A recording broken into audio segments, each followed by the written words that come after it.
The NBA is investigating the Clippers and Kawhi Leonard for a serious accusation, circumventing the league's salary cap. The probe is active, and the league has not yet reached any conclusions. To underscore the stakes, the league hired law firm Wachtell, Lipton, Rosen & Katz to lead the review, a clear sign this isn't just routine oversight. If evidence is found, the fallout could be massive, up to $7.5 million in fines, the loss of draft picks, even Leonard's contract erased entirely. But here's the critical question: what exactly did Aspiration and the Clippers allegedly do, and why could it cost the team so much? The focus of that question is a deal now being called the hidden arrangement everyone's talking about. The allegation: the Clippers and Kawhi Leonard used an outside Aspiration endorsement, described in reporting as a no-show deal, to effectively add compensation tied to Leonard's team decisions. On the surface, this was just another sponsorship. But according to the investigation, the arrangement may have offered Leonard serious money without requiring meaningful work in return.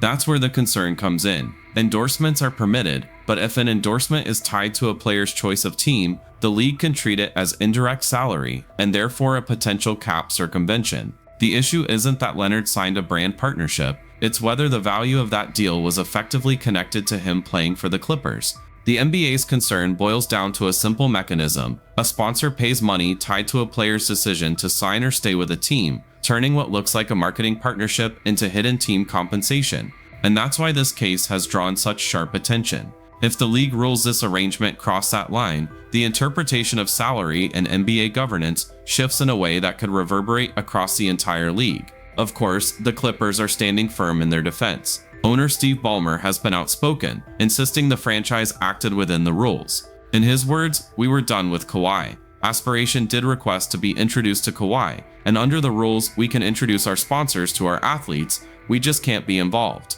To Ballmer, this was normal networking between a player and a sponsor, with no team interference and no hidden payout. From his perspective, the fact that the deal ultimately collapsed when Aspiration defaulted should be the end of the story. Yet that's exactly what makes this a gray area: the contrast between what looks like business as usual and what could be reclassified as cap manipulation. Reporting indicates these kinds of cases are rare, which only adds to the scrutiny when they do arise. Neither side presents an obvious slam dunk argument, so the question of intent, whether this was clean sponsorship or disguised compensation, hangs heavily over the investigation. The NBA has made no quick ruling, precisely because the implications extend far beyond a single transaction. If the league concludes the arrangement was improper, the consequences wouldn't just tarnish reputations. They could directly reshape how the Clippers build around their star, altering the team's trajectory in a matter of days. And that leads us to the looming issue: what punishments are actually at stake if the ruling goes against them? Imagine the possibility of not just a headline-grabbing fine, but penalties that could derail the very structure of a team. That's the weight hanging over the Clippers if the NBA concludes a violation occurred. The rules are explicit.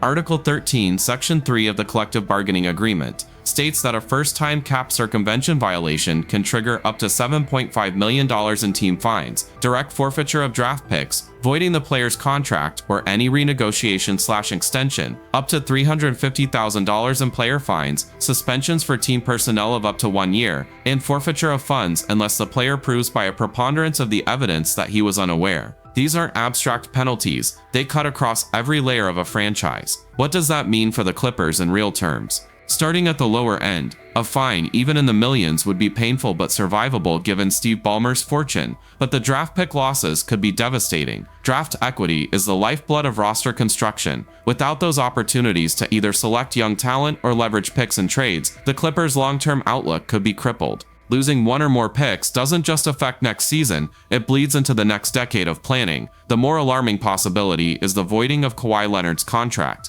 That outcome would strip the Clippers of their cornerstone, their identity, and the player their entire competitive model is built around. And it wouldn't simply free up cap space, it would create chaos. A voided contract would immediately make Leonard available, and as reports have noted, several teams around the NBA would be in the mix to land him. In practice, the Clippers wouldn't just lose their star, they'd risk handing him to a rival contender.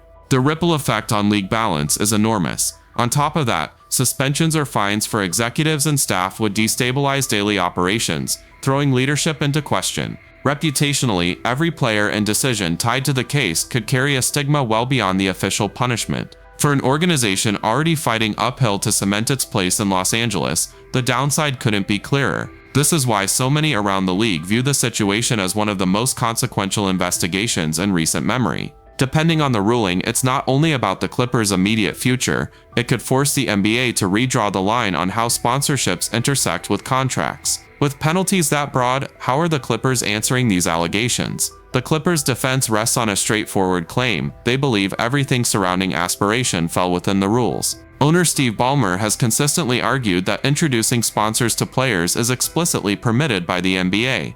To him, the issue is simple: aspiration wanted to meet Kawhi, and the team made that introduction. That, he says, is the beginning and end of the story. And to drive the point home, Ballmer told reporters, any speculation would be crazy. These were guys who committed fraud. Look, they conned me. They conned me. In his view, the Clippers weren't complicit, they were taken advantage of. The franchise has reinforced that position publicly. In an official statement, the team said, neither Mr. Ballmer nor the Clippers circumvented the salary cap or engaged in any misconduct related to aspiration. They added that the relationship with aspiration ended during the 2022-23 season after the company defaulted on its obligations. On the surface, that looks like exonerating evidence. The partnership didn't just fizzle out because of league pressure, it collapsed because the sponsor failed to deliver. But while the Clippers frame this as a routine introduction gone wrong, the investigation hinges on whether the aspiration deal aligned too closely with Leonard's decision to join or remain with the team. If investigators connect those dots, the introduction defense loses strength.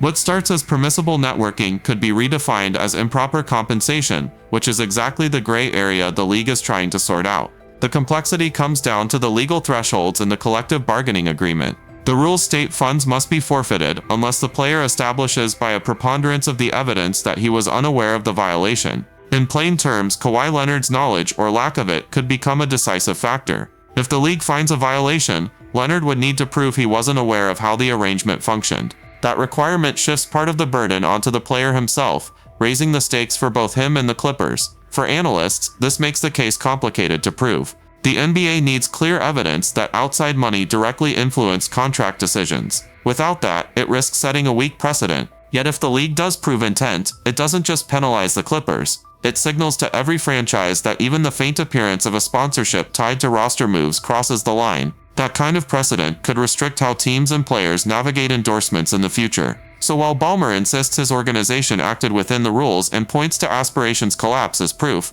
the league may see the timing and structure of the deal as anything but routine. The Clippers say the matter ended years ago and blame aspiration for defaulting. But does that close the case or give investigators even more to probe?